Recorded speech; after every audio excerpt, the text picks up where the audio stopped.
Hello everyone, মই প্ৰতিষ্ঠা আপোনালোকক সকলোকে মোৰ চেনেলটো অন্য এটা ভিডিঅ'লৈ ওয়েলকাম জনাইছোঁ। আশা কৰিছোঁ আপোনালোক সকলো ভালে আছে আৰু ময়ো ঠিকে আছোঁ। আজি এটা নতুন ৰেচিপি আপোনালোকৰ মাজলৈ আনিছোঁ আৰু সেই ৰেচিপিটো হৈছে এটা বইল মাছৰ ৰেচিপি।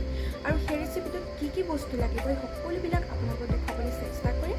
গতিকে ভিডিঅ'টো কোনো ধৰণৰ স্কিপ নকৰালৈকে আপোনালোকে শেষলৈকে চাই থাকিব।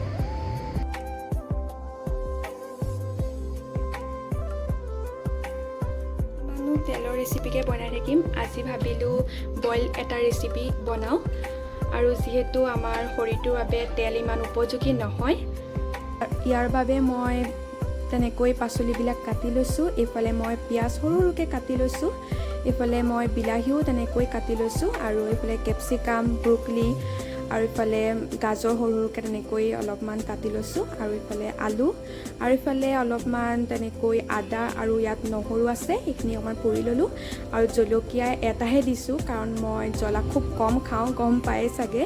মই নেক্সট যিটো ভিডিঅ' দি গৈছিলোঁ সেইটোত মই কৈছোঁ জ্বলা মই বহুত কম খাওঁ, সেইবাবে মই জ্বলা কাৰণে জলকীয়া এটাই দিছোঁ। আৰু এইখিনিয়ে মোৰ আজি যিটো ৰেচিপি বনাম এইকেইটা বস্তুৱে দৰকাৰ হয় পাচলিৰ ভিতৰত। ফলে মই পুৰা যিখিনি আদা নহৰু আৰু জলকীয়া আছিলে সেইখিনি মই বটি লৈছোঁ।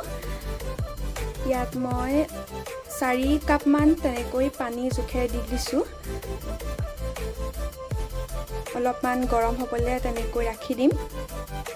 এইফালে মই পিঁয়াজ যিখিনি কাটি লৈছিলোঁ সেইখিনি মই দি দিছোঁ আৰু এই পিঁয়াজখিনি দিয়াৰ পাছত মই অলপমান গৰম হ'বলৈ তেনেকৈ ৰাখি দিছোঁ। এইফালে মই আলুখিনি দি দিছোঁ, 70% সিজিবলৈ ৰাখি দিছোঁ। আলুখিনি সিজাৰ পাছত মই ইয়াত গাজৰ এনেকৈ এড কৰি লৈছোঁ। এতিয়া মই ইয়াত ব্ৰকলি দি দিছোঁ আৰু এইফালে মই কেপচিকাম যিখিনি কাটি থৈছিলোঁ সেইখিনিও দি দিছোঁ, লগতে বিলাহীও দি দিছোঁ। ইয়াত মই এতিয়া নিমখ এড কৰি দিছোঁ আৰু এইফালে যিখিনি আদা আৰু নহৰু আৰু জলকীয়া পেষ্ট সেইখিনিও মই ইয়াত দি দিছোঁ। গোটেইখিনি দিয়াৰ পিছত মই এনেদৰে অলপমান লৰাই দিছোঁ। ইয়াত মাছ দি দিছোঁ। ইয়াত দেখিছেনে কিমান ধুনীয়াকৈ বইল হৈ আছে। আৰু এইফালে মই আয়ো অলপমান এড কৰি দিছোঁ।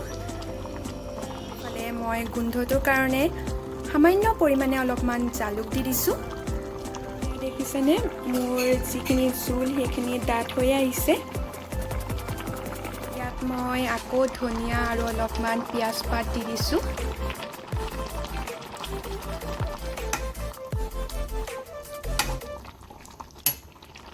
শেষত মই নেমু অলপমান চেপি দিছোঁ। এয়া মোৰ ৰেডি বইল মাছৰ ৰেচিপি। আপোনালোকেও প্লিজ এবাৰ বনাই চাব আৰু মোক কমেণ্ট বক্সত জনাব কেনেকুৱা হৈছে। বহুত বেছি টেষ্টি হয় বইল মাছটো। যদি ভিডিঅ'টো চাই ভাল লাগিল প্লিজ লাইক শ্বেয়াৰ ছাবস্ক্ৰাইব কৰি দিব আৰু ছাবস্ক্ৰাইবৰ লগত থকা যিটো বেল আইকন সেইটো আপোনালোকে দবাই দিব। তেতিয়া মোৰ প্ৰতিটো ন'টিফিকেশ্যন আপোনালোকে পোনপ্ৰথমে পাব।